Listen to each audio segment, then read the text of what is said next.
Hey everybody, I'm going to do some scripture reading today. We're on video. Okay, the first one is Genesis chapter 45, verses 1 to 15. Genesis 45, 1 to 15.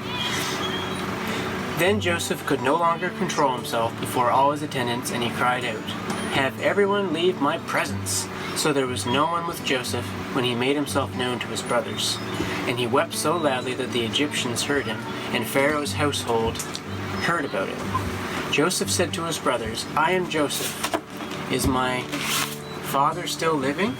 But his brothers were not able to answer him because they were terrified at his presence.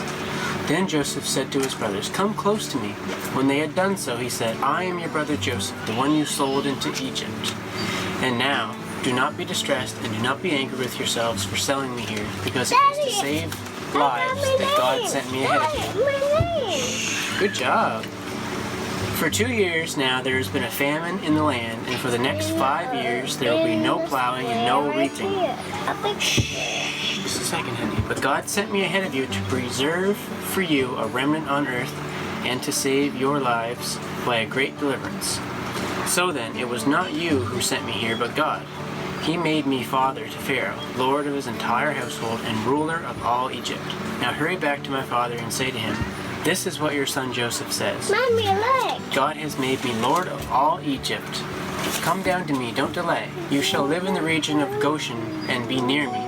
You, your children and grandchildren, your flocks and herds, and all of you have, I will provide for you there, because 5 years of famine are still to come. Otherwise, you and your household and all who belong to you will be destitute.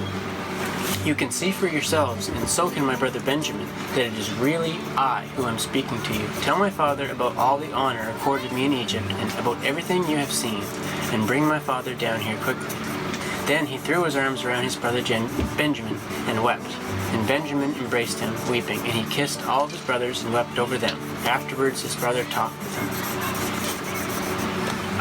And the next one is Romans chapter 11, verses 1 to 2. Just a second, guys. I asked then, did God reject his people? By no means. I am an Israelite myself, a descendant of Abraham from the tribe of Benjamin. God did not reject his people, whom he foreknew.